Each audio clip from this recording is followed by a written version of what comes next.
আসসালামু আলাইকুম। কেমন আছো সবাই? আশা করছি ভালো আছো।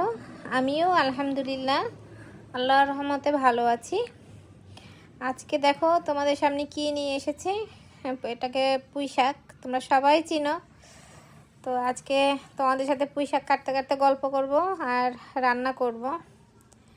দেখো আমার ছেলেকে বলেছিলাম পুঁই শাক নিয়ে আসতে, ও ছোট, ও কখনো বাজারে যায় না। ওর বাবা আজকে মানে বাজার করে দিয়ে যেতে পারেনি, তাই ওকে বললাম তুমি নিচে গিয়ে নিয়ে আসো, একদম বাসার নিচেই আছে।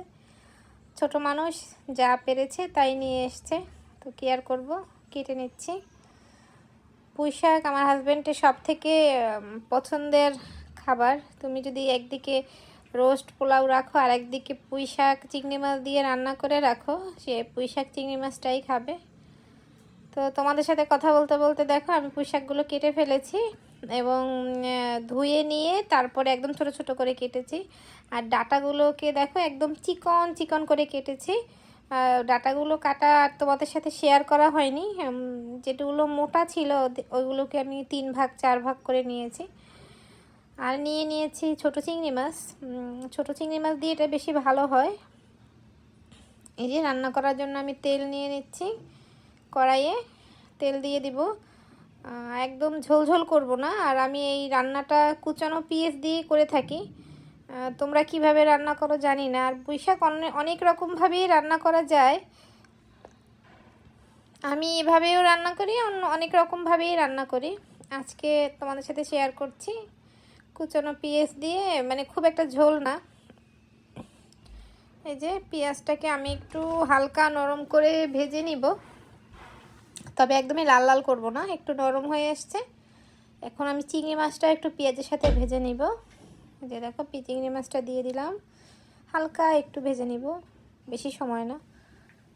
এই যে আমার চিংড়ি মাছটা ভেজে নেওয়া প্রায় হয়ে গেছে, একটু হালকা লাল লাল হয়ে গেছে। এখন আমি দিয়ে দিচ্ছি স্বাদ মতো লবণ। তোমরা যেহেতু জানো শাক কিন্তু রান্নার পরে কমে যায়, আগুনে দিলেই কমে যায়, এজন্য বুঝে শুনে লবণটা দিবে।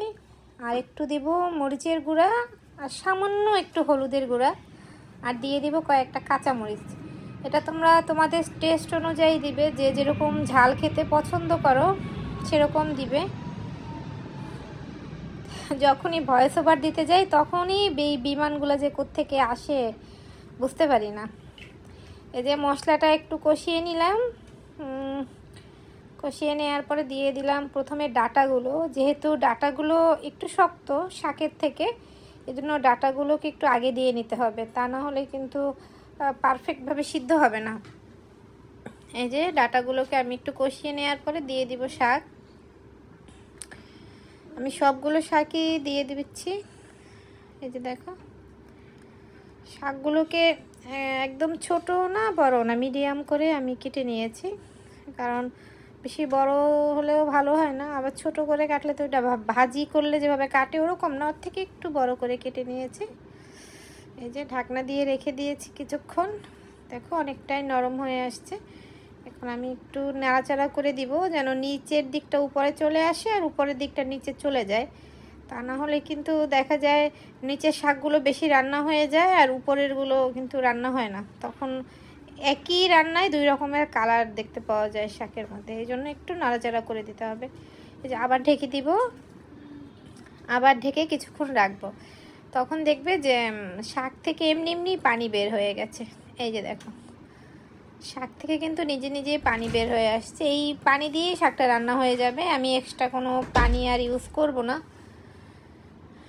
আমার এই ভিডিওগুলো যদি তোমাদের ভালো লাগে তোমরা প্লিজ আমার চ্যানেলটাকে লাইক শেয়ার করে দিবে, সাবস্ক্রাইব করে দিবে, আমার পাশে থাকবে। তোমাদের লাইক শেয়ার সাবস্ক্রাইব আমাকে অনুপ্রেরণা যোগায় আরও নতুন নতুন ভিডিও বানাতে। দেখেছো কতটা পানি বের হয়ে আসছে শাক থেকে,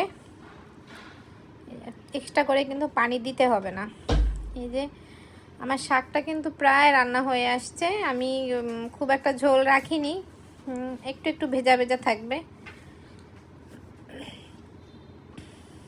এই যে দেখো আমার শাকটা কিন্তু হয়ে আসছে। আমার শাকটা একদম হয়ে গেছে। তোমাদের কেমন লাগলো ভিডিওটা জানাবে কিন্তু। আল্লাহ হাফেজ।